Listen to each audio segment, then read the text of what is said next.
Alors bon, peut-être connaissez-vous cette sensation quand vous avez vraiment envie de partager quelque chose mais que vous ne trouvez pas les mots pour le faire. Vous êtes très nombreux chaque jour à nous demander de parler de notre vision des rapports de force dans One Piece. Et ça tombe bien car nous adorons le faire, mais ce n'est pas facile du tout. En effet, ici nous parlons de vision tout simplement car ce sujet ne peut être qu'en partie subjectif, même s'il n'y a pas 36 000 vérités.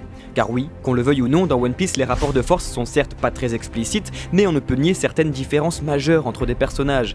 Voilà pourquoi écrire cette vidéo est un véritable défi. Aujourd'hui, nous allons donc vous présenter nos 10 personnages les plus forts de tout le manga. Oui, nous le disons souvent, mais merci beaucoup à tous de nous suivre et de nous encourager à faire nos vidéos. Nous sommes bientôt 80 000 au Mont Corvo et nous sommes donc en train de bosser dur pour apporter à la communauté française des projets concernant One Piece. Et plus nous serons nombreux, mieux ce sera. Nous nous approchons dangereusement des 100 000 abonnés, ce qui est juste énorme. On vous promet alors du lourd pour toujours aider les fans de One Piece en France à se faire entendre. Alors si vous êtes fan du meilleur manga au monde, n'hésitez pas à nous rejoindre, vous êtes ici chez vous. Et bientôt, nous serons capables de faire de grandes choses tous ensemble, grâce à vous et tous ceux qui nous suivent après tout ce temps.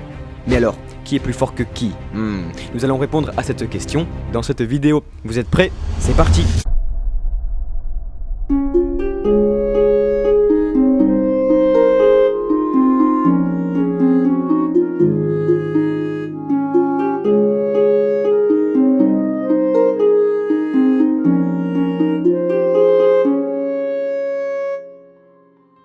Il faut savoir que faire ce top représente un véritable défi. Nous avons beaucoup parlé au Mont Corvo des personnages de One Piece et de leur force, et ce fut très difficile d'en faire un classement, tout simplement car dans tous les cas il sera rapidement obsolète. One Piece est loin d'être fini, nous risquons fort de découvrir d'autres personnages, de plus que certains sont présents depuis le début du manga tout en restant très mystérieux, ne dévoilant pas leur force ni pouvoir, mais nous allons tout de même vous parler de notre point de vue sur les 10 personnages les plus forts de One Piece.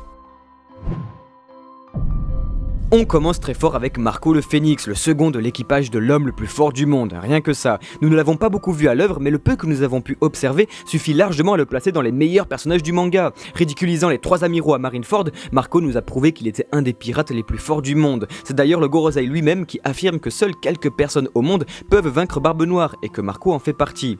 Même si maintenant nous savons comment tout cela s'est terminé, Marco reste un des personnages les plus incroyables de One Piece. Possédant un des meilleurs fruits du démon encore inconnu, il est fort à parier qu'il s'agit du fruit du phénix. Marco est donc partiellement invincible, se transformant en flamme bleue, pouvant se régénérer dans la seconde. Voilà pourquoi il n'a aucune cicatrice, tout simplement car il est trop badass. Et le mieux dans tout ça, c'est que Wano Kuni va sûrement nous permettre d'en apprendre un peu plus sur lui et sa puissance. Et on a hâte, très hâte.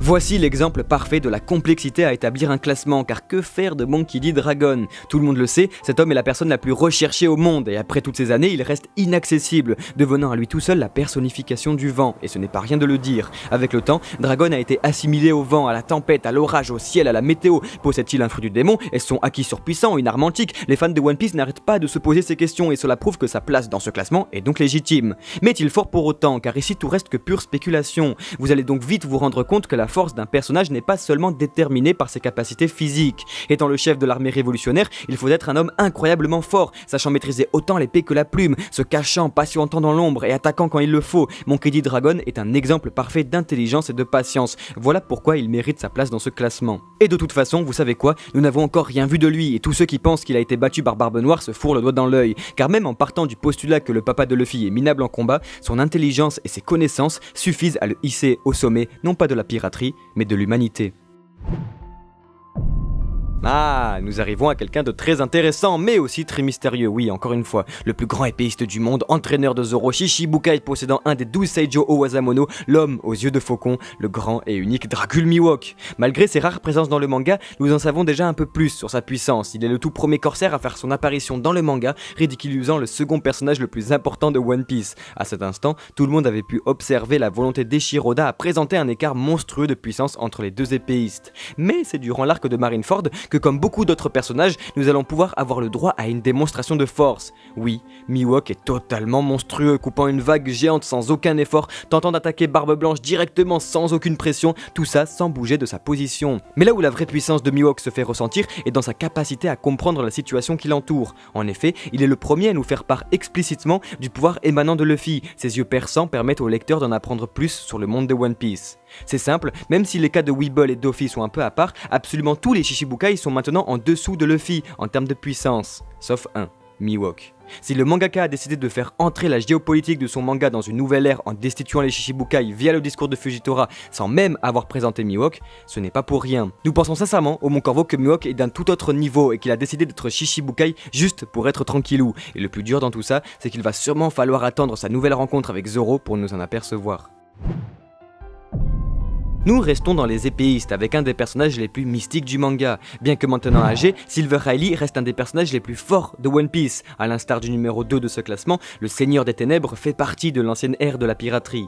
Et comme beaucoup d'autres personnages, Riley reste très mystérieux et c'est de là que vient sa force. Voleur parfait, il se fait passer pour un esclave, arnaquant les Tenryubito et le gouvernement mondial, utilisant le haki des rois, humiliant tout le monde sur son passage, croisant le fer avec Kizaru, sauvant les Mugiwara à plusieurs reprises. On raconte même qu'il est la seule personne au monde à avoir traversé Calm Belt à la nage.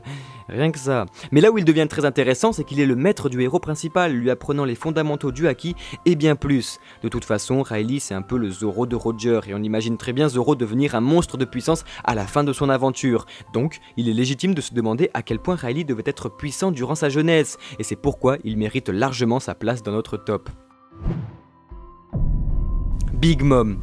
Nous vous disions plutôt que la force d'un personnage ne se reflète pas seulement dans ses capacités physiques. Même si Big Mom est maintenant connu pour avoir une peau impénétrable, sa vraie puissance n'est pas dans sa force brute, mais plutôt dans son fruit du démon. Oui, sa force monstrueuse lui aura permis de créer un empire, mais c'est avec son fruit du démon que l'empereur a réussi à contrôler toute une société. À la tête de Totland, Charlotte Linlin possède son propre état indépendant, où même le gouvernement mondial n'ose pas y mettre les pieds. Mais comme dit précédemment, l'intelligence joue aussi, c'est pourquoi malgré son pouvoir démesuré, Big Mom n'est que 6ème. Nous avons beaucoup réfléchi et son caractère lui fait défaut. Dépendante au sucre, Big Mom perd facilement contrôle d'elle-même quand elle est en manque, et c'est cela qui pose problème. Là où Big Mom est vraiment puissante, c'est quand elle est inconsciente, ce qui ne la rend que très peu fiable. Même sa propre famille ne lui fait pas confiance, et cela est un gros défaut même pour un empereur. Malgré tout cela, Big Mom reste un personnage extrêmement puissant, capable de mettre au monde des monstres de puissance, mais on aimerait vraiment la voir un jour consciente de son pouvoir, pouvant manier intelligence et force en même temps.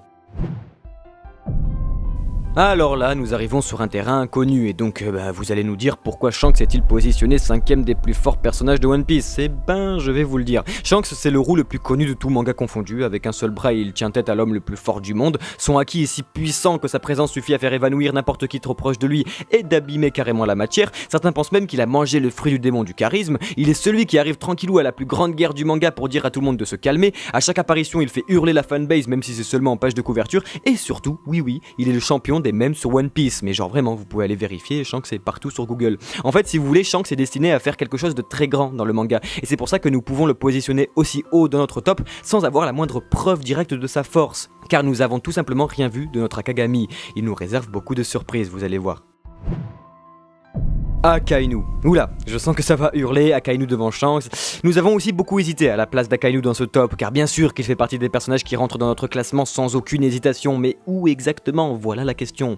Mais après avoir regardé Marineford, il n'y a plus photo. Akainu est un véritable danger, cet homme est totalement monstrueux, possédant un certain traitement de faveur de la part du mangaka, qui nous fait penser, oui, dans l'écriture, à Doflamingo. Un personnage qui fait terriblement de mal, mais qui prend aussi très cher, mais qui reste toujours debout à la fin. De toute façon, nous avons eu la preuve car c'est à la fin de l'arc de Marineford que Oda avait avoué dans un interview que la mort de Ace devait être vengée par Barbe Blanche, mais qu'il en décida autrement au dernier moment, jugeant qu'Akainu avait un destin beaucoup plus important. On ne peut le nier, Sakazuki est celui qui a tué Barbe Blanche, pas Barbe Noire. En plus d'avoir infligé 2 blessures mortelles à Edward Newgate, il nous a prouvé qu'il était aussi très malin, élaborant des plans certes très sales mais très intelligents pour attaquer l'empereur en traître. Il arrive rapidement à connaître la faiblesse de ses ennemis, telle la crédulité pour Squardo et l'orgueil pour Ace. De plus, nous le savons maintenant supérieur à Aokiji, l'ayant même démembré. Bref, Akainu est un véritable chien enragé, et son rôle d'amiral en chef n'est pas un hasard, et Shiroda veut nous faire comprendre qu'il fait largement partie des antagonistes principaux de l'œuvre, et qu'il faudra beaucoup, mais alors beaucoup de force pour arriver à le vaincre.